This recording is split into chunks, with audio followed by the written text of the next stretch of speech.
باب في الصبر على البلاء.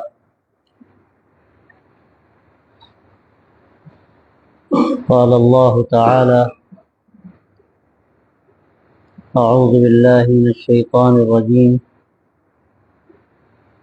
ولنبلونكم بشيء من الخوف والجوع ونقص من الأموال والأنفس والثمرات وبشر الصابرين الذين إذا أصابتهم مصيبة قالوا إنا لله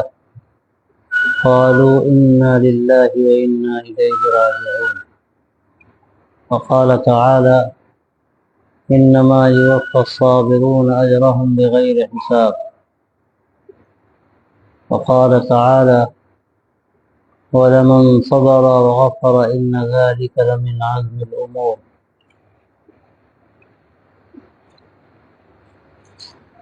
یہ باب ہے صبر کا، اور یہ بھی جو صفات حمیدہ ہیں ان میں ایک بہت اہم صفت ہے۔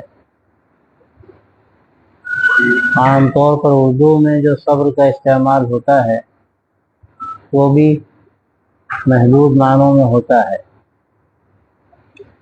کوئی غم ہو یا کوئی بڑی مصیبت پیش آئے، کوئی تکلیف ہو اور آدمی برداشت کرے تو اس کو صبر سمجھتے ہیں۔ اس میں کوئی شبہ نہیں کہ یہ صبر کی ایک اعلیٰ قسم ہے، لیکن صبر کا مفہوم اس سے زیادہ وسیع۔ صرف مصیبتوں پر ہی صبر کو صبر نہیں کہتے، بلکہ اصلاً تو صبر قوت برداشت کو کہتے ہیں۔ آدمی جتنا زیادہ اپنے اندر برداشت کی طاقت پیدا کرے اور اپنے کو قابو میں رکھے، یہ سب سے بڑی بات۔ اور آیتوں میں اس کی بڑی فضیلتیں بیان کی گئی، اسی لیے اس کی بنیادی طور پر 3 قسمیں کی گئی ہیں۔ ایک تو وہی صبر ہے جس کو الصبر علی البلاء کہتے ہیں یا الصبر فی المصیبہ کہتے ہیں۔ دوسرا جو صبر ہے وہ الصبر علی الطاعہ ہے، اور تیسرا جو صبر ہے وہ الصبر عن المعصیہ ہے۔ یہ تینوں چیزیں جب ہوں گی تو یہ مکمل صبر کا اس میں مفہوم آئے گا۔ آدمی مصیبت پر صبر کرے اور اللہ تبارک و تعالیٰ کے احکامات پر اپنے کو جمائے، یعنی خاص طور سے جو طاعات ہیں ان طاعات کو اختیار کرے، چاہے کتنا ہی مشقت ہو، اور اسی طرح معصیت سے بچے، چاہے اس کو کتنا ہی مشقت محسوس ہو۔ یہ تینوں چیزیں ہیں صبر میں، اور تینوں کی الگ الگ وضاحت ہے اور اس کی مثالیں۔ جو صبر طاعت پر ہے اس کو بھی لوگ سمجھ سکتے ہیں آسانی سے۔ مثلا نماز ہے، نماز کا وقت ہو گیا، فجر کی اذان ہو رہی ہے، اور آدمی رات کو صحیح نہیں سو سکا، اس کی نیند پوری نہیں ہوئی، اب اٹھنے کا جی نہیں چاہتا، لیکن اللہ کا حکم ہے اٹھنا اور نفس کو کنٹرول میں رکھنا ہے، کرنا ہے۔ ایسا نہیں ہے کہ نہیں جی چاہا تو نہیں کرے، جی چاہے یا نہ چاہے جو کرنا ہے وہ کرنا۔ اور جاڑوں میں دیکھیے، راتیں جو جاڑوں میں بہت سرد ہوتی ہیں تو اس موقع پر بھی اٹھنا بڑا دشوار محسوس ہوتا ہے لحاف کے اندر، لیکن اللہ کا حکم ہے کرنا ہے۔ گرمی کی مشکل یہ ہوتی ہے کہ راتیں چھوٹی ہوتی ہیں، نیند پوری نہیں ہوتی، اب تہجد میں اٹھنا ہے تو اور مشکل۔ یہاں تو 3 ساڑھے 3 35 40 سے وقت ختم ہو جاتا ہے تہجد کا۔ مزاج ایسا بگڑا ہوا ہے راتوں میں دیر سے سونے کا کہ کوئی 12 بجے سوتا ہے، کوئی اور آگے سوتا ہے۔ اب اس کے بعد تہجد میں اٹھنا ہے، یہ نفس پر بہت شاق، بہت مشکل، لیکن ایک بہت بڑی طاعت ہے، بہت بڑی طاعت ہے۔ اس کو صالحین کا شعار کہا گیا ہے، اور اس سے جو طاقت ملتی ہے کام پر، وہ طاقت کسی اور چیز سے نہیں ملتی۔ اللہ کے نبی صلی اللہ علیہ وسلم سے بات کہی گئی ہے، قم اللیل الا قلیلا نصفہ او انقص منہ قلیلا او زد علیہ ورتل القرآن ترتیلا۔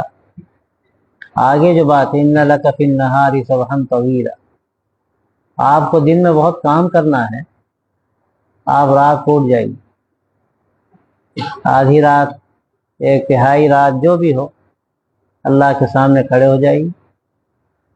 اب دیکھنے میں عجیب سی بات لگ رہی، کوئی ماں ہوتی، کوئی شفیق ہوتا تو کہتا اچھی طرح سو جاؤ، دن میں بہت کام کرنا ہے، دن میں بہت کام کرنا ہے، خوب آرام کرو۔ لیکن اللہ تعالیٰ فرماتا ہے دن میں بہت کام کرنا ہے، رات میں جاگنا ہے، اس کے لیے تیاری کرنی ہے۔ اس کی کاموں کی تیاری الگ الگ ہوتی ہے۔ جو لوگ آفسوں میں ہوتے ہیں، کبھی بڑا کام لے کر آ جاتے ہیں گھروں میں، وہاں کام پورا نہیں ہوتا، اپنے گھروں میں لاتے ہیں اور دیر دیر رات تک کرتے رہتے ہیں۔ ارے بھائی، صبح آفس جانا ہے، آرام سے سو جاؤ۔ وہ کہیں گے بھیا کیسے سو جائیں، آفس جانا ہے نا، اس کی تیاری ہے۔ اسی طرح دین کی محنت اور دین کے کام اور تبلیغ دین، اس کی جو تیاری ہوتی ہے وہ اللہ سے لو لگا کر ہوتی ہے راتوں کا مانگنا اور دن کی محنت۔ اور اللہ جس کو توفیق دے کہ اللہ کے سامنے آنسو بہائے، روئے، مانگے، تو بڑی چیز ہے، اس سے تیاری ہوتی ہے۔ اللہ کے رسول صلی اللہ علیہ وسلم سے یہی بات کہی ہے، آپ راتوں کو کھڑے ہو جائیے، دن میں بہت کام۔ آپ کا کام کیا؟ دین کی دعوت، تبلیغ دین کا کام آپ کا۔ اب وہ آسان نہیں، تہجد پڑھنا جاڑوں میں اور مشکل ہے کہ لحاظ سے کیسے نکلے آدمی، اور گرمی میں اس لیے مشکل ہے کہ نیند پوری نہیں ہوئی۔ لیکن نفس پر کنٹرول کرنا، برداشت کرنا، یہ صبر ہے، اور یہ محمود ہے، بڑی صفت ہے۔ جس کے اندر یہ چیز آ گئی، اس کے لیے سارے کام آسان، اور اگر یہ نہیں ہے تو ہر چیز مشکل ہے۔ روزہ رکھنا، روزہ تو صبر ہے ہی، روزہ تو سراپا صبر ہے۔ کھانے کا جی چاہتا ہے، پینے کا جی چاہتا ہے، کنٹرول کرنا ہے اپنے آپ کو، اللہ کا حکم ہے کہ سو نہیں کھانا۔ ایسے ہی بہت سی طاعات ہیں، بہت سی کیا، بلکہ اگر یہ کہا جائے کہ طاعات جتنی بھی ہیں ان میں آدمی آگے بڑھے تو کہیں نہ کہیں صبر تو کرنا پڑے گا، برداشت تو کرنا پڑے گا۔ تو ایک یہ صبر ہے، اور ایک صبر ہے اپنے آپ کو معصیت سے بچانا، اس میں بھی بڑا صبر کرنا پڑتا ہے۔ آدمی کے اندر جو تقاضے پیدا ہوتے ہیں، خیالات پیدا ہوتے ہیں طرح طرح کے، ان کو قابو میں رکھنا اور ریڈ لائن سے آگے نہ جانا، چاہے کتنا ہی اندر خیال پیدا ہو، کیسے ہی تقاضا پیدا ہو، لیکن حدود میں رہنا، اس کے لیے صبر کی ضرورت ہے۔ اگر قوت برداشت نہیں ہے تو آدمی کیسے رکے گا، کیسے بریک لگائے گا؟ بہت مشکل ہے، وہ تو بڑھتا چلا جائے گا۔ اور قوت برداشت اگر ہے تو پھر آدمی کے لیے آسان ہے کہ اپنے آپ کو روکے، کنٹرول میں کرے۔ یہاں تک ہم جا سکتے ہیں، اس کے آگے نہیں جا سکتے۔ اب وہاں تک جانے کے بعد پھر اپنے کو کنٹرول میں کرنا بڑا دشوار ہوتا ہے کبھی کبھی، لیکن یہ ہماری ضرورت ہے۔ گناہ سے بچنے کے لیے، گناہوں سے بچنے کے لیے صبر ایک بڑی طاقت ہے، قوت برداشت کی ہر جگہ ضرورت پڑتی ہے۔ آپ دیکھیں نوجوانوں میں جو برائیاں ہوتی ہیں، نشے کی برائی ہے، ایک مرتبہ آدمی جب اس میں لگ گیا، اس لت میں، تو پھر اپنے کو بچانا آسان نہیں ہوتا، اس کے لیے بہت صبر کی ضرورت پڑتی، برداشت کی ضرورت پڑتی۔ اسی طرح اور گناہ ہیں کہ ان گناہوں کے آدمی اگر قریب پہنچ گیا تو اپنے کو کنٹرول میں کرنا بڑا مشکل، اور پھر خیالات ایسے ہوتے ہیں کہ ان خیالات کو قابو میں کرنا اور آگے نہ بڑھے آدمی. یہ سب چیزیں ایسی ہیں کہ اس کے لیے صبر کی ضرورت جگہ جگہ پڑتی. وراثت کی تقسیم کرنی ہے، جی چارہ سب لے لیں، یہ ہوتا ہے، لیکن اللہ کا حکم ہے کہ بہن کو دینا ہے. اب جی تو نہیں چاہتا، لیکن برداشت کرنا، اللہ کا حکم ہے پورا کرنا. شادی کے موقع پر کتنا صبر کرنا پڑتا ہے. جی چاہتا ہے کہ سارے ارمان پورے کر لیں، کوئی کسر نہ رہے، گانا بجانا بھی ہو جائے تو اچھا ہے، اور سارے تماشے لوگ کرتے ہیں، ساری حضرتیں پوری کرتے ہیں. اب یہاں صبر کرنا ہے، یہ گناہ ہے نا، یہ غلط کام ہے، کیسے جائیں گے ادھر، نقصان ہو جائے گا. اب وہاں پر اپنے کو کنٹرول کرنا، یہاں صبر کی ضرورت. تو حاصل یہ ہے کہ طاعت کے لیے بھی صبر کی ضرورت ہے، اور معصیت سے بچنے کے لیے بھی صبر کی ضرورت ہے. یہ سب سے بڑی چیز. اسی لیے حدیث میں یہ بات کہی گئی ہے کہ صبر سے بہتر اور اس سے بڑھ کر کسی کو کوئی نعمت نہیں ملی. اور یہ بعضوں کا مزاج عجیب ہوتا ہے، اللہ کی بڑی واقعی نعمت ان کے ساتھ ہوتی ہے کہ ان کے اندر قوت برداشت ہوتی ہے. کہیں وہ ہلکان نظر ہوتے ہوئے نظر نہیں آتے، بلکہ بڑی قوت ہوتی ہے ان کے اندر، ہر موقع پر ثابت قدم رہتے ہیں. الاستقامت فوق الف کرامہ کہا گیا کہ استقامت تو 1000 کرامتوں سے اونچی چیز ہے، اور استقامت کے لیے سب سے زیادہ صبر کی ضرورت پڑتی. آدمی ایک دن جوش میں بہت کچھ کر سکتا ہے اور کر لیتا ہے، لیکن پابندی سے کوئی کام کرنا یہ پتے ماری کا کام ہے، اور اس کے لیے صبر کی ضرورت پڑتی. کبھی بالکل جی نہیں چاہتا، دوست آ گئے، احباب آ گئے، بھائی اس وقت تو ذکر نہیں ہو پائے گا. کوئی بڑی ایسی مزے کی چیز سامنے آ گئی، اب قابو نہیں ہے، چھوڑو کل کر لیں گے. لیکن استقامت اختیار کرنا، اپنے کو جمانا اور تھوڑا سا کنٹرول کر کے ان چیزوں سے الگ ہو کر اپنا معمول پورا کر لینا، اس کے لیے بھی صبر کی ضرورت ہے. حاصل یہ ہے کہ صبر تو زندگی کی ایک ایسی ضرورت ہے کہ اگر آدمی اچھی اخلاقی زندگی جینا چاہتا ہے ایمان کے ساتھ، تو جگہ جگہ اس کو برداشت سے کام لینا پڑے. اگر وہ یہ سوچے کہ ہم جو چاہیں وہ ہوتا رہے اور سب کام ٹھیک بھی ہوتا رہے، تو یہ کیسے ہو؟ نفس کے تقاضے الگ ہوتے ہیں اور ایمان کے تقاضے الگ ہوتے ہیں. نفس تو غلط چیزوں کی طرف لے جاتا ہے. اب اگر آدمی برداشت نہیں کرے گا تو غلط چیزوں کو اختیار کر لے گا، اور اگر برداشت کرے گا تو ان چیزوں سے بچے گا. اور یہ قوت برداشتی آدمی کو غلط کاموں سے روکتی. حضرت علی رضی اللہ تعالیٰ عنہ کا جو قصہ مشہور ہے کہ یہودی کو اٹھا کے پٹک دیا انہوں نے، مقابلہ تھا، اسے تھوک دیا منہ پر، بس فوراً کھڑے ہو گئے، چھوڑ دیا اسے. اس نے کہا کہ یہ کیا، جب قابو ہو گیا تو آپ نے چھوڑ دیا؟ تو فرمایا کہ پہلے میں اللہ کے لیے لڑ رہا تھا، جب تم نے منہ پر تھوکا تو مجھے غصہ آ گیا. اب اگر تمہیں مارتا تو میں اپنے نفس کے تقاضے کے لیے مارتا، اللہ کے لیے تو نہیں مارتا. اب یہ طاقت کہاں سے ملی؟ یہ قوت برداشتی تو ہے.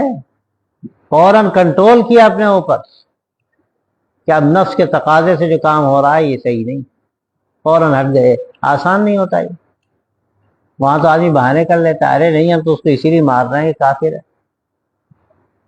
اس لیے نہیں. لیکن جو لوگ یہ قوت برداشت رکھتے ہیں وہ ہر لمحے سوچتے ہیں کوئی غلط کام نہ ہو. ذرا بھی ان کو ذہن میں بات آ جاتی یہاں آگے جو قدم بڑھائیں گے یہ مناسب نہیں، وہیں رک جاتے ہیں. اور یہ جتنی زیادہ طاقت ہوتی ہے وہ ڈریک زبردست ہوتا ہے. ہم نے سے پہلے بھی عرض کیا تھا، حضرت عمر رضی اللہ عنہ کو اللہ نے طاقت دی، کانا وقافا عند حدود اللہ. یہ قوت برداشتی تو ہے کہ ایک دم سے رک جانا، ایک قدم آگے نہیں بڑھنا اس کے بعد. تو یہ اللہ کی بہت بڑی نعمت ہے. اللہ تبارک و تعالیٰ فرماتا ہے وَلَنَبْلُوَنَّكُمْ بِشَيْءٍ مِّنَ الْخَوْفِ وَالْجُوعِ وَنَقْصٍ مِّنَ الْأَمْوَالِ وَالْأَنفُسِ وَالثَّمَرَاتِ وَبَشِّرِ الصَّابِرِينَ. ہم آزمائیں گے تمہیں خوف سے بھی، اور بھوک سے بھی، اور مالوں میں کمی کر کے، اور جانوں میں کمی کر کے، اور پھلوں میں کمی کر کے۔ لیکن جو لوگ برداشت کرنے والے ہیں ان کو آپ بشارت سنا دیجیے، جن کا حال یہ ہے کہ مصیبت آتی بھی ہے تو کہتے ہیں کہ کیا ہے، ہم تو اللہ کے لیے ہیں اور اسی کی طرف ہمیں پلٹ کر جانا ہے۔ یعنی دنیا کی چیزوں میں وہ دل نہیں لگاتے۔ ایسے لوگوں کے لیے برداشت کرنا بڑا آسان ہوتا ہے۔ جو لوگ جتنا زیادہ دنیا میں دل لگاتے ہیں ان کے لیے اتنا ہی برداشت مشکل۔ وہ یہ سوچتے ہیں کہ دنیا کی زندگی کتنے دن کی ہے، ہمیں تو اللہ کی طرف لوٹ کر جانا ہے۔ اب اگر کوئی حادثہ ہوا، کسی کا انتقال ہوا، تو فوراً ان کا ذہن جاتا ہے کہ وہ اللہ کے دربار میں حاضر ہوا اور ہم کو بھی اس کے پیچھے اللہ کے دربار میں حاضر ہونا۔ غم ہوتا ہے، وہ فطری ہے، لیکن وہ فوراً کنٹرول کر لیتے ہیں۔ تو یہ ایسی چیز ہے کہ مصیبتوں میں، دشواریوں میں بہت کام آنے والی۔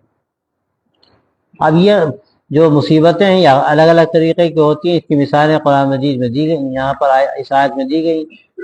کبھی خوف ہوتا ہے، ایسے حالات پیدا ہو جاتے ہیں کہ آدمی کسی چیز سے بہت زیادہ گھبراتا ہے، تو اس موقع پر بھی وہ اللہ کا بھروسہ کرے اور صبر کرے۔ ایسے ہی کبھی ایسی دشواریاں ہوتی ہیں کہ فاقے ہو جاتے ہیں، تو بھوک کی مشقت ہوتی، اور اسی طرح کبھی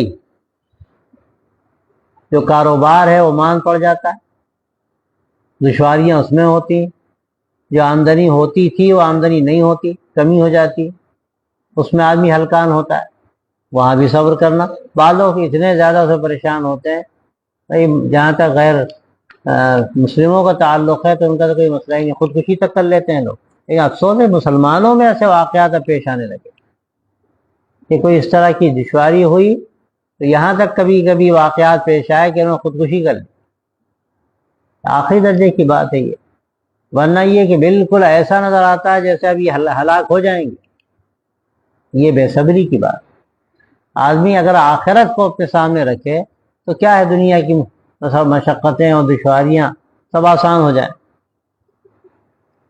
ایسے ہی کسی کا انتقال ہو گیا، لوگوں کی کمی، جانوں کی کمی بھی ایک امتحان ہے، اور کبھی انتقال کسی ایسے کا ہوتا ہے جو دل کا ٹکڑا ہوتا ہے، آنکھوں کی ٹھنڈک ہے، اس کے بعد برداشت کرنا مشکل ہوتا ہے۔ لیکن جہاں اس نے سوچا کہ انا للہ، ہم تو اللہ کے لیے ہیں، وہ انا الیہ راجعون، اور اسی کی طرف پلٹ کر ہم کو جانا ہے، یہ سکھایا گیا۔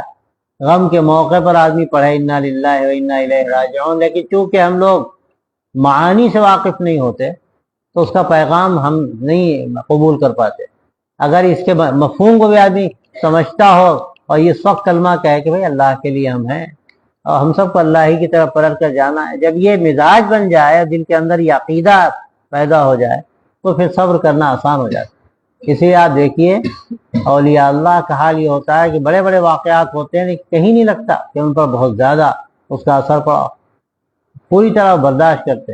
اللہ کے رسول صلی اللہ علیہ وسلم سے بڑھ کر کون ہوگا؟ آپ کو تو ایسی ایسی آزمائشوں سے گزرنا پڑا ہے کہ کسی کے ساتھ ایسی آزمائشیں عام طور پر نہیں ہوتی۔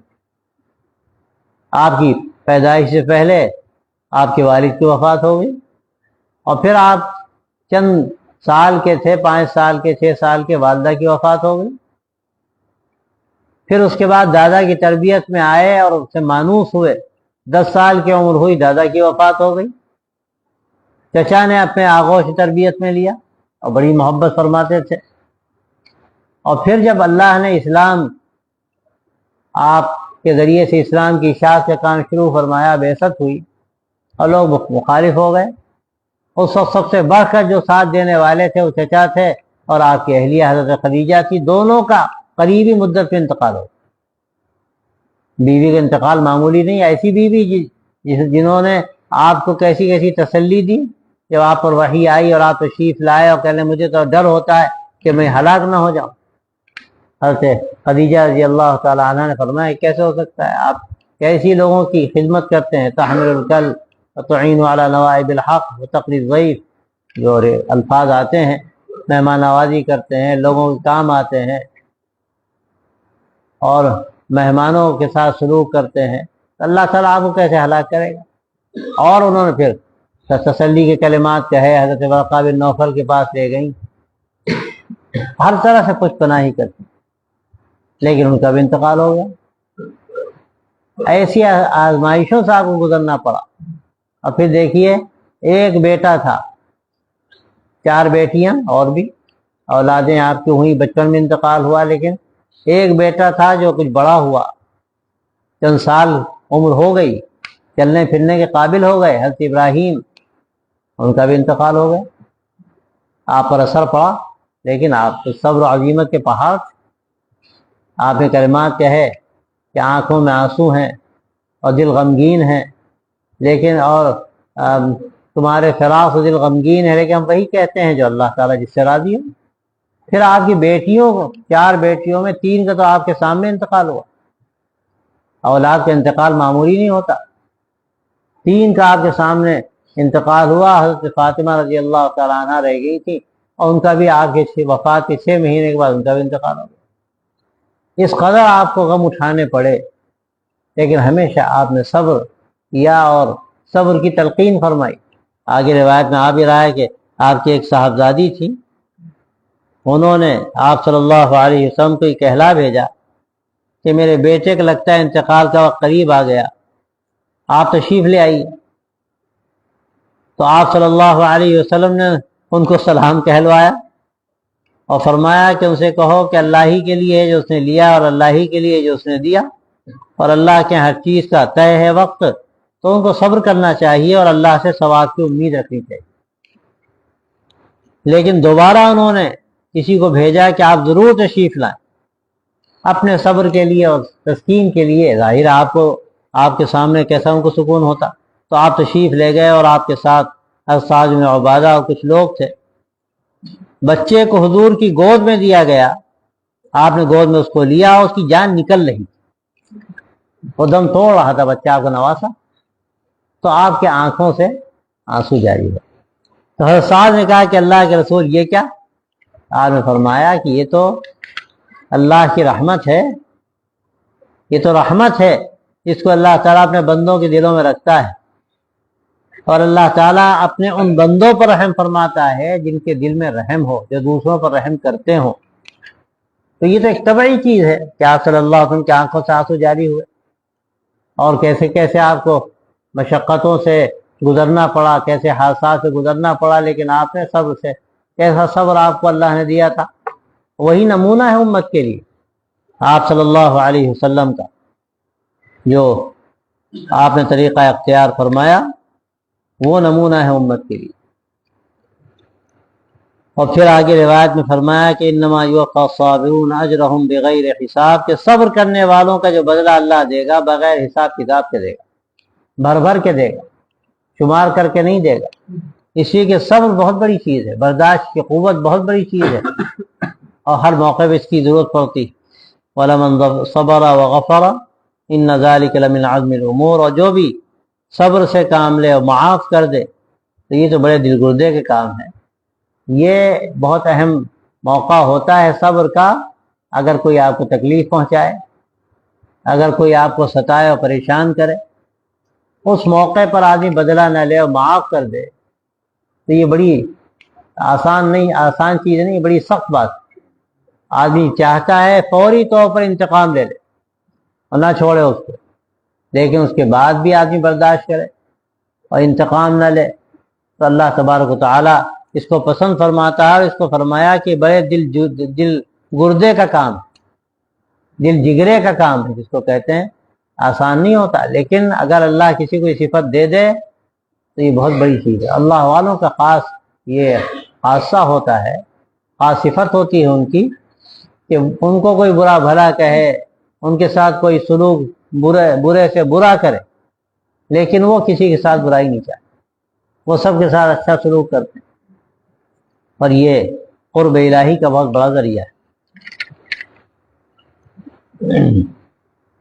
عن انس بن مالک رضی اللہ عنہ قال مر النبی صلی اللہ علیہ وسلم على امرأة تبكي عند قبر فقال اتق الله واصبري فقالت إليك عني فإنك لم تصب بمصيبتي ولم تعرفه فقيل لها إنه النبي صلى الله عليه وسلم فأتت باب النبي صلى الله عليه وسلم فلم تجد عنده بوابين فقالت لم أعرفك فقال إنما الصبر عند الصدمة الأولى. آپ صلی اللہ علیہ وسلم ایک خاتون کے پاس سے گزرے، ایک قبر کے پاس اور رو رہی تھی، تو آپ نے فرمایا کہ اللہ کی بندی، اللہ سے ڈرو، صبر کرو. تو اس نے کہا جائیے آپ اپنا راستہ لیجیے، آپ کو مصیبت تو ہوئی نہیں ہے، یعنی یہ مصیبت مجھے ہوئی ہے، جو غم مجھے ہوا ہے آپ کیا جانیں. اور وہ آپ کو پہچانتی نہیں، وہ سمجھے کوئی ہوگا. تو جب یہ کہا گیا یہ تو اللہ کے رسول صلی اللہ علیہ وسلم ہیں، تو اور یہ بعد میں معلوم ہوا اس کو، آپ تو چلے گئے کہہ کے، تو فوراً وہ آپ کے گھر آئی، آپ کے دروازے پر، اور اس نے وہاں دربان نہیں پائے. یعنی آپ کا تو معاملہ یہ تھا بہت سادگی، وہاں کوئی دربان یا ہٹو بچوں کا کوئی نظام ہی نہیں تھا. وہ خیر آ گئی آپ صلی اللہ علیہ وسلم کے گھر میں، اس نے کہا کہ اے اللہ کے رسول میں نے آپ کو پہچانا نہیں، میں نے ایسی سو بات کہہ دی کہ آپ کو تو مصیبت آئی نہیں، آپ کیا تلقین کر رہے ہیں، میں نے آپ کو پہچانا نہیں. تو آپ نے فرمایا انما الصبر عند الصدمة الاولى، کہ بھئی صبر تو پہلی چوٹ کے وقت ہوتا ہے، جب پہلی خبر آتی ہے، چوٹ لگتی ہے پہلی دل پر، اصل صبر کا وقت وہی ہوتا ہے. یہ تو صبر آ ہی جاتا ہے، جتنا وقت گزرتا ہے آدمی کو اللہ تعالیٰ صبر دے ہی دیتے ہیں. اور یہ اللہ نے جو بھول کی ایک نعمت رکھی ہے، یہ نعمت ہے. اگر یہ بھول نہ ہو، آدمی کو ہر چیز بالکل ویسے ہی تازہ رہے جیسے پیش آتی ہے، تو آدمی پاگل ہو جائے. ایک واقعہ ہوا، دوسرا واقعہ ہوا، تیسرا واقعہ ہوا، اگر سب کے غم ویسے ہی تازہ رہیں اور آدمی بھولے نہ تو کیا ہوگا، آدمی مر جائے گا، دل پھٹ جائے گا. لیکن اللہ نے نعمت کی نہیں، بھول کی نعمت دی، یہ بھی نعمت ہے. ہو مبارک کی نعمت نسیاں، مولانا محمد صاحب کہتے ہیں ہو مبارک کی نعمت نسیاں کی، بھول کی نعمت نہ ہو تو آدمی پاگل ہو جائے. لیکن ہر چیز میں توازن اصل ہے. اب بھول بڑھ جائے تو مصیبت ہو جائے، آدمی کو ہوش ہی نہ رہے، نماز پڑھی نہیں پڑھی، کتنی رکعت پڑھی، یہاں تک کہ کھانا کھایا کہ نہیں کھایا، ایسا آدمی بھولتا نہیں ہے، لیکن ایسا کبھی کبھی ہو جاتا ہے. اس حد تک ہو تو مصیبت ہے، لیکن کچھ نہ کچھ تو ضروری ہے، تاکہ وہ اول جو اثر پڑتا ہے صدمے کا، اگر وہی رہ جائے اور آدمی نہ بھولے اس صدمے کو تو پاگل ہو جائے. تو اصل موقع وہ ہوتا ہے قوت برداشت کا اور صبر کا، جس وقت آدمی وہ خبر سنتا ہے فلاں کا انتقال ہو گیا. بہت خاص ماں باپ کا انتقال ہوتا ہے. آج ہم میں اکثر لوگ گزرے ہوں گے، اس سے اللہ اور باقی جن کے ماں باپ زندہ ہیں ان کو سلامت رکھے، لیکن وہ کیسا سخت وقت ہوتا ہے، آدمی کی چوٹ کیسی سخت لگتی ہے. اور اگر کسی کے اولاد میں کسی کا انتقال ہو، کانٹا بھی اس کو چبھ جائے تو اللہ تبارک و تعالیٰ اس کے ذریعے سے اس کے گناہوں کو معاف فرما دیتے ہیں. اب یہاں صبر کا جو اجر ہے، اللہ نے اس کا، یہاں اللہ کے رسول صلی اللہ علیہ وسلم اس کا تذکرہ فرمایا کہ مصیبت ہوئی، کوئی تکلیف ہوئی اور آدمی برداشت کر رہا ہے، تو سوچے کہ یہ برداشت جو ہم کر رہے ہیں اس پر اللہ تبارک و تعالیٰ کے یہاں بہت اجر ہے. یہاں تک کہ کانٹا بھی لگ جائے اس پر بھی اللہ تبارک و تعالیٰ کے یہاں اجر ملتا ہے. اب یہ جب استحضار پیدا ہو جائے، خیال پیدا ہو جائے، تو آدمی کے لیے برداشت کرنا آسان ہو جائے کہ بھئی اس کا اجر ملے گا اللہ کے یہاں. اگر یہ خیال ہو کچھ نہیں ملنا تو آدمی کے لیے ذرا مشکل ہوتی، لیکن اس کا اگر یہ خیال ہو کچھ ملے گا تو آدمی برداشت کرتا ہے. دنیا میں نظام اسی پہ چل رہا ہے، بڑی سی بڑی تکلیف آدمی اس امید میں اٹھاتا ہے کچھ ملے گا. تو اب اگر ان مصیبتوں پر آدمی سوچ لے کچھ ملے گا تو آدمی کے لیے تکلیف کا برداشت کر لینا آسان ہوتا ہے. ہم نے شروع میں عرض کیا تھا، تراویح پڑھ رہا ہے آدمی، ٹانگیں تھک رہی ہیں، واقعی بات ہوتا ہے برداشت کرنا بوڑھوں کے لیے مشکل ہو جاتا ہے. لیکن جب یہ خیال ہوا کہ بھائی یہ معمولی چیز نہیں، اس کا کتنا اللہ کے یہاں اجر ملے گا، گناہ معاف ہو جائیں گے، کام بن جائے گا، اب اس کے لیے کھڑا ہونا آسان ہو جائے. جہاں یہ سوچا واقعی برداشت کرنا اب آسان ہونے لگتا ہے، یہاں ٹھیک ہے کوئی حرج نہیں، کیا ہے تکلیف پہنچ رہی، کیا بات. اللہ کے نبی نے کیسی کیسی تکلیفیں اٹھائیں، اگر ہم نے بھی تکلیف اٹھائی تو اللہ کے کتنا اجر ملنا ہے ہمیں. تو آدمی اگر یہ استحضار پیدا کر لے کہ جو بھی تکلیف ہوگی اس پر ثواب ملے گا، تو پھر تکلیف کا اٹھانا، اس کا برداشت کرنا آسان ہوتا ہے. عن انس بن مالك رضي الله عنه قال سمعت رسول الله صلى الله عليه وسلم يقول إن الله تعالى قال إذا ابتليت عبدي بحبيبتيه فصبر عوضته منهما الجنة يريد عينيه. فرمایا کہ اللہ تبارک و تعالیٰ فرماتا ہے کہ جب میں اپنے بندے کو دو اس کی محبوب چیزوں سے آزماتا ہوں اور صبر کرتا ہے تو اس کے بدلے میں اس کو جنت دیتا ہوں. یعنی وہ یرید عینی، اور آپ صلی اللہ علیہ وسلم سے مراد آنکھیں لی کہ اگر کسی کی آنکھیں چلی جائیں اور نابینا ہو جائے اور وہ اس پر صبر کرے تو اللہ تبارک و تعالیٰ اس کے عوض میں اس کو جنت عطا فرماتے ہیں. وعن صہیب بن سنان رضی اللہ عنہ قال قال رسول اللہ صلی اللہ علیہ وسلم عجبا لأمر المؤمن ان امره كله خیر وليس ذلك لأحد الا للمؤمن ان اصابته سراء شکر فكان خيرا له وان اصابته ضراء صبر فكان خيرا له. یہ بہت بنیادی حدیث ہے جس میں دو چیزیں بیان کی گئی ہیں، صبر اور شکر، اور مومن کی جو زندگی ہے وہ انہی دونوں چیزوں پہ چلتی ہے. گویا کہ دو شہپر ہیں جس پر وہ چلتا ہے، اڑتا ہے، ایک صبر اور ایک شکر. کسی کی زندگی میں دو چیزیں ہوتی ہیں، یا تو راحت ہوتی ہے، اللہ نعمت عطا فرماتا ہے، اور یا مصیبت ہوتی، دشواریاں ہوتی، پریشانیاں ہوتی.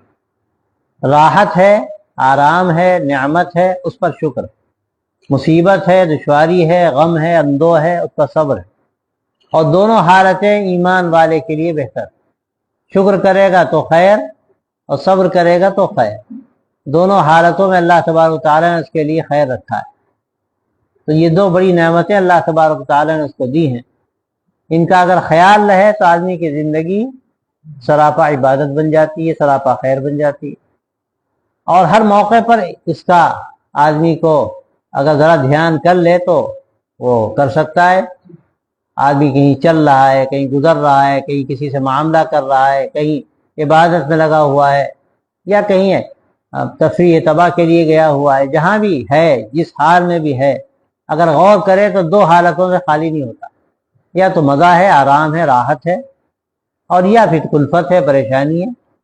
دونوں حالتوں کا یہاں پر نظام بتا دیا گیا کہ اگر صبر ہے، اگر کلفت ہے اور پریشانی ہے تو اس کے لیے صبر ہے، اور اگر نعمت اور راحت اللہ کی طرف سے اس کو ملی ہوئی ہے تو اللہ تبارک و تعالیٰ نے اس کے لیے شکر رکھا ہے. اور یہ قرآن مجید میں کہا گیا لئن شکرتم لازیدنکم ولئن کفرتم ان عذابی لشدید، کہ اگر تم شکر کرو گے تو نعمت میں اضافہ ہوگا، اور ناشکری کرو گے تو اللہ تعالیٰ کا عذاب بڑا سخت ہے. حضرت انس رضی اللہ تعالیٰ عنہ فرماتے ہیں کہ بندہ اللہ تبارک و تعالیٰ جب اپنے بندے کے ساتھ بھلائی کا ارادہ کرتا ہے تو سر آرے سے چیرا گیا ہوتا. اس لیے وہاں تو فرمانے لگے ہم نے اللہ سے دعا کی ہے کہ اللہ دنیا کی مصیبتوں میں ڈال دے اور جو بھی ہمارے گناہ ہیں وہ سب یہیں سب صاف ہو جائیں. تو آپ نے فرمایا کہ اللہ سے اس پر بھی قدرت رکھتا ہے کہ بغیر مصیبت میں ڈالے معاف کر دے. تو اللہ سے تو وہ مانگو، تم کیوں مانگتے ہو؟ یہ معاملہ اچھا کر دیں گے، گناہوں کی معافی ہو جائے گی اس کے ذریعے سے. تو یہ فرمایا کہ اگر اللہ اچھائی چاہتا ہے تو دنیا میں نپٹا دیتا ہے، اور اگر برائی چاہتا ہے تو گناہ کو روک کے رکھتا ہے، قیامت میں پھر حساب برابر کرتا ہے. اور آپ نے فرمایا کہ ان عظم الجزاء من عظم البلاء، جتنی بڑی آزمائش ہوتی ہے اتنا ہی بڑا اللہ کے اجر ملتا ہے. اور فرمایا کہ اللہ جب کسی قوم سے محبت کرتا ہے تو آزماتا ہے، تو جو اس پر راضی ہوتا ہے تو اللہ اس سے راضی ہو جاتا ہے، اور جو واویلا مچاتا ہے تو اللہ تعالیٰ سے ناراض ہوتا ہے. جو شکایت کرتا ہے اللہ سے، حرف شکایت زبان پہ لاتا ہے کہ اللہ تو نے کیسی مصیبت میں ہمیں ڈال دیا، تو اللہ بھی اس سے ناراض ہوتا ہے. اور جو کہتے ہیں اللہ میں راضی، ہم ہر حال پہ ہم راضی، تو جس حال میں رکھے ہم راضی، لیکن اے اللہ ہم تجھ سے عافیت چاہتے ہیں، تو اللہ اس سے خوش ہوتا ہے، اور اس مصیبت پہ اس کو اللہ تعالیٰ کی طرف سے اجر ملتا ہے. اور پھر فرمایا کہ برابر مومن اور مومنہ کو اللہ کی طرف سے آزمائشوں میں ڈالا جاتا ہے، اس کی جان میں، اس کے اولاد میں، اس کے مال میں، یہاں تک کہ اللہ تبارک و تعالیٰ سے اس حال میں ملتا ہے کہ کوئی بھی اس کے اوپر گناہ کا دھبا باقی نہیں رہتا، صاف ستھرا اللہ سے جا کے ملتا ہے۔ یہ ساری روایتیں جو سامنے ہیں، اس سے اندازہ ہوا کہ زندگی ایمان والے کی تو خیر ہی خیر، ان امر المومن کلہ لہ خیر، ایمان والے کی زندگی تو ایسی ہے کہ ہر حال میں اس کے لیے خیر، مصیبت ہے تو بھی خیر ہے۔ کیوں خیر ہے؟ ارے بھائی مصیبت کے ذریعے سے تو گناہ معاف ہو رہے ہیں، اللہ تعالیٰ کے یہاں اس کا مرتبہ بلند ہو رہا ہے، اللہ تعالیٰ آخرت میں اس کے ساتھ بہتر معاملہ کریں گے، اور اگر اللہ نے اس کو راحتیں دنیا میں دی ہیں تو خیر، دنیا والے اس کو سمجھتے ہی ہیں ہے ہی خیر، لیکن اگر وہ شکر کر رہا ہے اس پر تو پھر وہ سراسر خیر ہے۔ تو ہر حال میں اللہ نے ایمان والے کے لیے خیر رکھا ہے، لیکن شرط ہے کہ نعمتوں پر اللہ کا شکر